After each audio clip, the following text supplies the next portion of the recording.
রাবেয়া বেলা 11টার দিকে মায়ের বাড়ি গেল। বড় ভাইয়ের কাছে কিছু ধার পাওয়া গেলেও তা পাওনাদারকে একটু ঠেকানো যাবে, সময় পাওয়া যাবে চাইলে। আমজা সাহেব অরাজি গম্ভীর মুখে দেখে গেছেন রাবেয়াকে। অন্তু চলে এলো। আব্বুর উদ্বিগ্ন মুখ আর কাতর চোখে চাহনি ভালো লাগে না। বছরখানেক আগে রাবেয়ার পিত্তথলিতে পাথর ধরা পড়ল। তৎক্ষণাৎ সার্জারি করিয়েছিল আমজা সাহেব।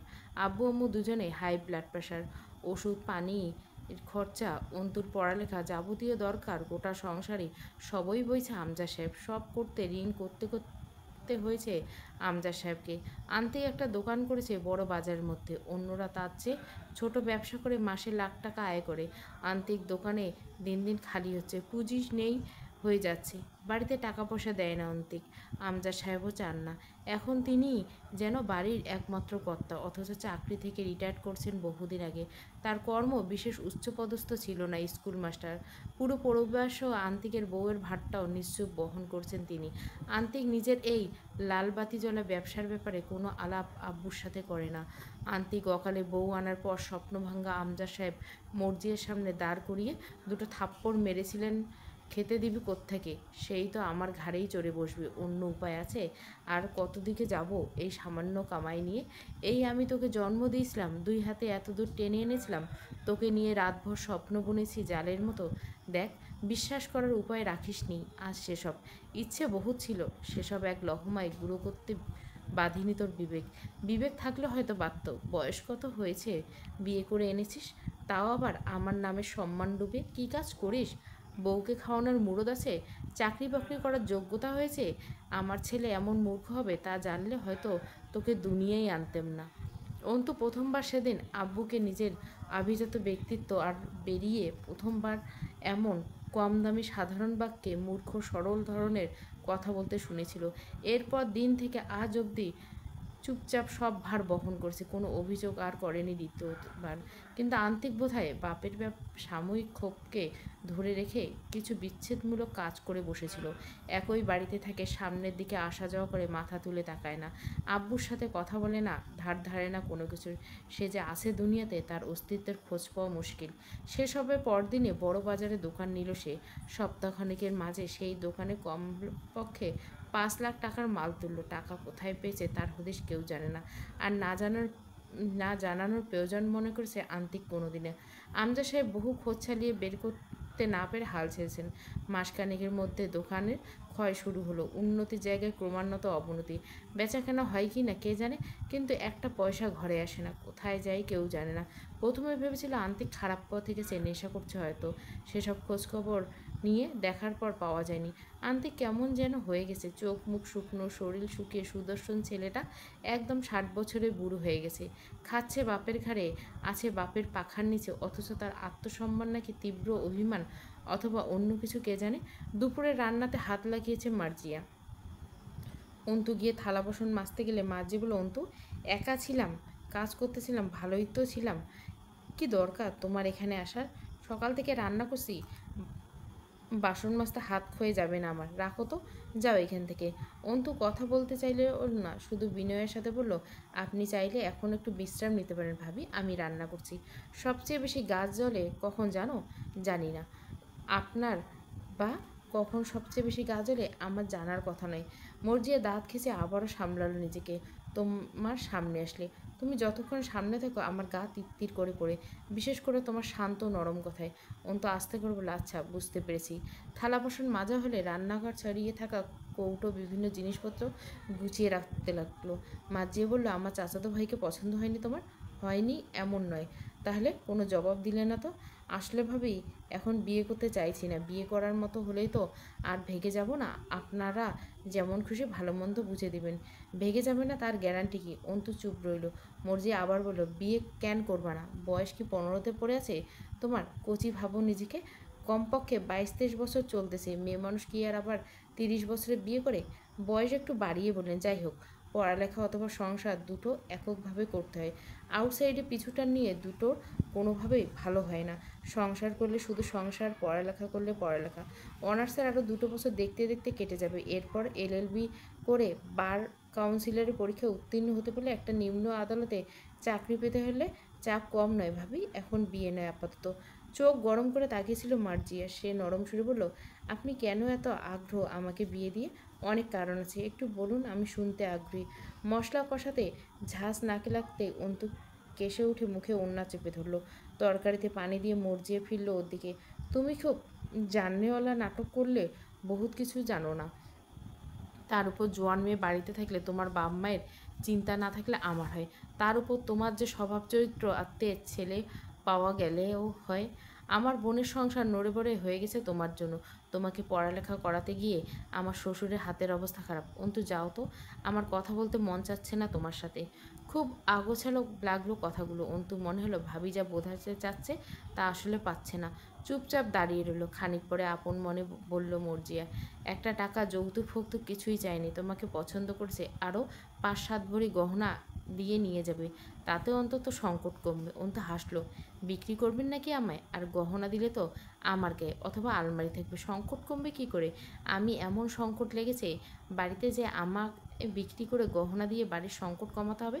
দরজায় কে হলো? পাওনাদার। দীর্ঘশ্বাস ফেলল অন্তু। আমজাদ সাহেব ডাকলেন অন্তুকে। এদিকে আয় তো অন্তু। অন্তু মুখ বিকৃত করে গিয়ে দাঁড়িয়ে অবাক হলো। মুস্তাকিন মহান বসে আছে। কেন এসেছিলেন এই লোক? সেদিন সে গিয়েছিল, সেই ব্যাপারে কিছু বলতে এসেছেন? আমজাদ সাহেব মৃদু হাসলেন। এটা আমার মেয়ে। অন্তুকে বললেন, ও আমার স্কুলে হাই স্কুলে পড়তো। আমি তখন ওদের ক্লাস টিচার ছিলাম। সৈয়দ মুস্তাকিন মোহন, পিবিআই অফিসার। নামটা কি ঠিক বললাম? মুস্তাকিন ইতস্তত হেসে ফেলল।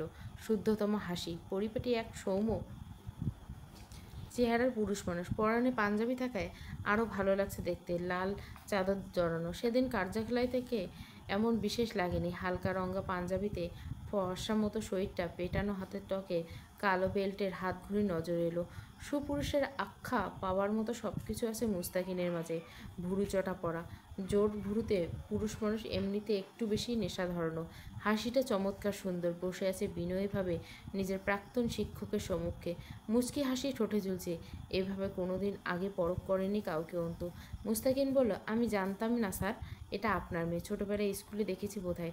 এরপর সেদিন ভার্সিটিতে একবার দেখা হলো, কিন্তু হিজাবের আড়ালে। ওর তার উপর বড় হয়ে গেছে, চিনতে পারার কথা না। সৌহার্দ্যপূর্ণ কণ্ঠস্বর। ভার্সিটিতে তুমি কি করছিলে ওখানে? সামাজিক খোঁজখবর থেকে বেশ দূরে চলে এসেছি স্যার। একটা ভয়ানক রেপ কেস ঘটে গেল আপনাদের এরিয়াতে, জানেন না? সেটার তদন্তে। স্যার স্যার করছিস কেন বাপ? তোরা কত বড় মানুষ হয়ে গেছিস, এসব ডাক শোনার যোগ্যতা পেরিয়ে গেছি। আমার থেকে বহুত বড় হয়ে গেছিস। আগে মনে হতো তুই লম্বা হবি না বেশি, আজ তো দেখছি নকশাই বদলে গেছে দেহের গড়নে। মুস্তাকিন মাথা নিচু করে হেসে ফেলল। স্যার, আমি আপনার কাছে চিরদিন নিয়মিত বেতের বাড়ি খাওয়া ছাত্র। আপনারা কোনোদিন ছোট হবেন না, আর না আমি বড়। এসব কথা বলে আজও সেই একইভাবে লজ্জায় ফেলেছেন, যেভাবে স্কুলে পড়া না গেলে অপমান করতেন। আজও নাম ধরে একবার ডাকুন, আমি নস্টালজিক হয়ে যাব নিঘাত। কিন্তু আপনার দীপ্তির সাথে সাথে আভিজাত্য কমে এসেছে স্যার। কোন ট্রমাতে আছেন মনে হচ্ছে? আমজাদ সাহেব হাসলেন। কবে শিফট হয়েছিস দিনাজপুরে? মাস 6 হলো। আমজাদ সাহেব অন্তুকে ইশারা করলেন যা। তার ধারণা ছিল পুলিশ বা সরকারি চাকরিজীবীর সব আঙ্কেল টাইপের, তেলে ড্রাম মার্কা ভুড়িওলা, টাকলু আর বয়স্ক, দেখতে বিকট ধরনের। আমজাদ সাহেব জিজ্ঞাসা করলেন, মামার বাড়িতে থাকছিস? না, ফ্ল্যাট ভাড়া করে থাকছি। বৌমাকে আনলি না যে? ছেলে মেয়ে কয়টা হয়েছে? কবে মোড়ে টোড়ে যাবো? দেখা করতে এলো না ওরা বুড়ো বাপ স্যারের সাথে? গম্ভীর মানুষটা এই সহজ দিকটা অনেকের অজানা, অথচ মুস্তাকিন জানেন এই স্যার এই মুক্তমনা হাস্যোজ্জ্বল রূপকে। হেসে ফেললেন। ও স্যার, আগে তো জিজ্ঞাসা করতেন বিয়ে করছি কি না। আমজা সাহেব গম্ভীর হলেন। বয়স কত তোর? কত মনে হয় স্যার আপনার? আমজা সাহেব আপাতমস্তক দেখে বললেন, আন্দাজ করে কথা বলার অভ্যাস নেই আমার, তবে দেখতে বেশ ফিটফাট। আগে তো মোটু ছিলে, শরীরে মেদ নেই হয়ে গেছে, শুধু বড় বড় চোখ দুটো আছে। মুস্তাকিন কপালে আঙ্গুল ঘষতে ঘষতে ধীরে ধীরে হেসে ফেলল। লজ্জা পাচ্ছে স্যার। আমজা সাহেব বললেন, কন্যা রাশি তোর? মুস্তাকিন এবার শব্দ করে হেসে উঠল। নিঃশব্দে হাসলেন আমজা সাহেবও। মুস্তাকিনের মুগ্ধের মতো চেয়ে রইল গৌরাঙ্গ মানুষটির সুলভ হাসির দিকে। তত্তরে তেজি হাসি স্যারের। মুস্তাকিন সবচেয়ে প্রিয় শিক্ষক সর্বকালের সব শিক্ষকদের মাঝে। হালকা মেহেদি রঙের রাঙানো দাড়িতে, সাদা লুঙ্গির সাথে ফতোয়া পরা লম্বা আত্মবিশ্বাসী পুরুষটি মুস্তাকিনের বরাবর মুগ্ধ করে। মুস্তাকিন হাসি সামলানো। কেন স্যার, ছেলেদের লজ্জা পাওয়ার অধিকার নেই? অন্তু ট্রে ভর্তি নাস্তা এলো। মুস্তাকিন বলে উঠলেন, স্যার এটা ঠিক হলো না। আমজা সাহেব গম্ভীর হলেন। এখন তুই আমায় ঠিক ভুল শেখা। স্যার তা তো বলিনি। আপাতত আর কিছু বলতে হবে না এ ব্যাপারে। তুলে নেয় এক এক করে। আম্মা পানি দিলি না? অন্তু পানি আনতে গেল। আমজা সাহেব বললেন, একসাথে দুপুরের খাবার খাওয়ার সময়টুকু হবে? ভারী শোনালো কথাটা। মুস্তাকিন ভুরু চুটকুলকে হাসলো। এভাবে বললে মায়ের সাহস নেই না হওয়ার। কেকের উপর পিস উঠিয়ে নিয়ে হাতে রেখে দিল। আন্তিকের কি খবর? আমি ভেবেছিলাম তুমি প্রশাসনে ঢুকবে। মুস্তাকিন বুঝলো স্যার কথা এড়াতে চাইছেন। সেও গেল না ওদিকে, আমিও নিজে ভেবেছিলাম না, অথচ ছোট চাচার বদৌলতে হয়ে গেল। আর অমত করিনি। বিয়ে শাদী করবে না? স্যার একবার তুমি বলছেন আর একবার তুই, বেশ উপভোগ লাগলো বিষয়টা। কেকের টুকরো চিবিয়ে জবাব দিল, ভাবিনি এখনো। ভাবার সময় আসছে না যাচ্ছে। সময় থেকে সংসার সময় দেবার মতো। সারাদিন দৌড়ের উপর আছি। আম্মা তো জিনের মতো উপরে ঘাড়ে ভর করে আছে, 3 বেলা ফোন করে কান চিবোচ্ছে। দুপুরে খাবার বেড়ে দিতে মার্জিয়া এলো না। অগত্যা অন্তুকে তদারতি করতে হলো। আব্বু তুলে তুলে খাওয়াচ্ছিল, সে হাতে হাতে সাহায্য করছিল। মাঝে মাঝে আব্বুর পুরনো ছাত্ররা আসে আব্বুর কাছে, এরকম সচরাচর দেখা যায় না। ছাত্ররা সচরাচর শিক্ষকদের ভুলে বসে, অথচ আমজাদ সাহেব শিক্ষকদের চেয়ে বড় কিছু তার ছাত্রদের কাছে। অন্তু গরুর মাংস তুলে দিল তার প্লেটে। সঙ্গে সঙ্গে মুস্তাকিন মুখ তুলল, গরুর মাংসের সমস্যা আছে, খাই না। আমজা সাহেব বললেন, শুনে দিবি তো? আচ্ছা, আর একটা পরিষ্কার প্লেটে নতুন করে ভাত তুলে দে। মুস্তাকিন বাধা দিল, ব্যাপার না, তার প্রয়োজন হবে না, আপনি শুধু মাংস তুলে নিন।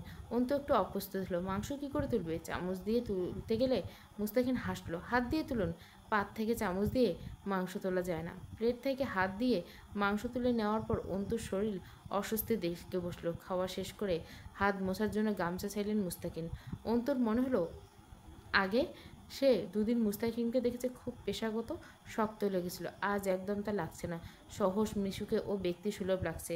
তোয়ালেতে হাত মুছে সেটা আবার অন্তুকে ফেরত দেওয়ার সময় অন্তুর দিকে তাকিয়েছিল মুস্তাকিন, বেশ বেলাস দৃষ্টি। অন্তুর মুখ যেন দেখতেই পাওয়া যাচ্ছে না। এই বিষয়টা যেন মুস্তাকিনের কৌতূহল অনুরাগ বাড়িয়ে তুলল অন্তুর দিকে মনোযোগী হতে। অন্তুর চেয়ে বেশ খানিকটা লম্বা মুস্তাকিন।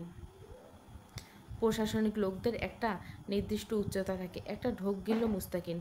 অন্যায় আড়াল করা মুখের উপর দেখতে পাওয়া চোখ দুটো গিলে নিল বোধহয়। বেশ অস্বস্তিতে পড়ল অন্তু। আমজা সাহেব হাত ধুয়ে রান্নাঘরে উঠে গেছেন ভিমবার লাগিয়ে হাত ধোয়ার উদ্দেশ্যে। মুস্তাকিন অন্তুকে জিজ্ঞাসা করলো, কোন ইয়ারে পড়ছো? সেকেন্ড ইয়ারে, ফাইনাল দেবো। কোন অনুষদে? এলএলবি। বাবরে, হবু উকিল ম্যাডাম। অন্তুর কী হলো জানা নেই, কেমন আড়ষ্টটা ভর করলো। মাথাটা নত করে মৃদু হেসে ফেলল। এই প্রথম বোধহয় সে আরও 5টা মেয়ের মতো কারো সামনে বেশ অপ্রস্তুত ও সংকুচিত হয়ে পড়ছে। মুস্তাকিন নিচু আওয়াজে বলল, এই জন্য সমাজে কুকীর্তি নিয়ে বেশ ক্ষেপে আছো আপনার মাঝে? অন্তু কথা ঘোরালো, আমি আপনার অনেক ছোট বোধহয়। আপনি বলছেন শুনতে ভালো লাগছে না। ঘাড় চুলকালো মুস্তাকিন, খুব বড়ও না, মানে অতটাও অন্তত বড় না যা চোখে লাগবে। আমি যখন 8-এ পড়তাম আপনি 3 বা 4-এ ছিলেন বোধহয়, মনে নেই। আমি মেয়েদের তুমি বলতে পারি না, নিজের কাছে খুব লেম লাগে ব্যাপারটা।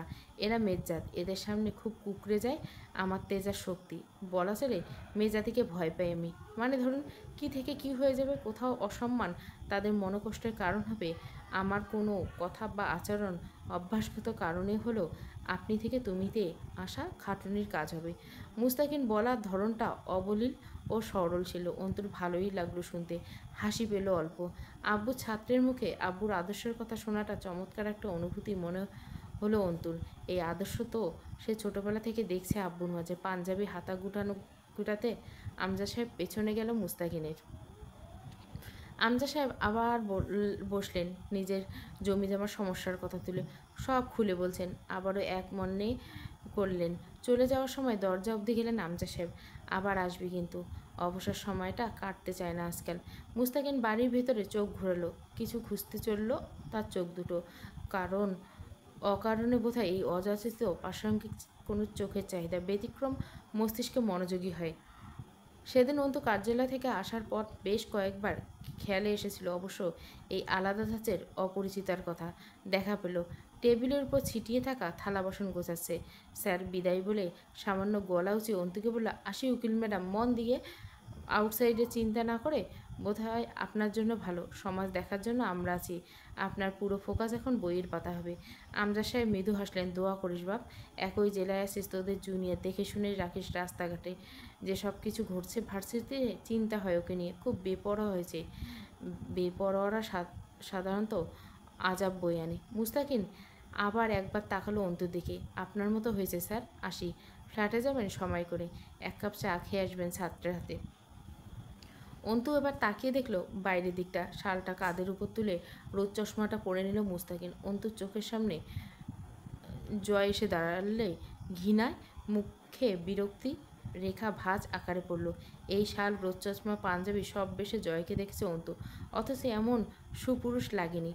পুরুষত্ব একটু হলেও আছে মুস্তাকিনের মাঝে, অন্তত নারীকে সম্মান করার মনুষ্যত্ব আছে। হুট করে দুজনের তুলনা করে ফেললো কেন অন্তু জানে না, কিন্তু আজকাল জয়ের নোংরামিগুলো মাথায় এঁটে থাকা অবস্থায় ব্যতিক্রম এক পুরুষের চরিত্র উপস্থাপন একটু ভাবতে বাধ্য করলো ওকে। অন্তু একা খেতে বসে খাবারে অনীহা এসে যাচ্ছিল। ভাবির ঘরে গিয়ে দেখলো ভাবি উপুর হয়ে শুয়েছে। ডাকলো, ভাবি আসুন খেয়ে নেই, দুপুর পেরিয়ে যাচ্ছে। আমি খাবো না, মাথা ধরেছে, ডেকো না আমায়। শরীর খারাপ নাকি আপনার? জ্বর আসবে হয়তো, চা বানিয়ে দেবো, খাবেন? মার্জিয়া জবাব দিল না। অন্তু আর খেলো না। চা খাওয়া যায়। আপন মনে একটা পরিচিত কল্পিত দৃশ্য ভেসে উঠল চোখের সামনে।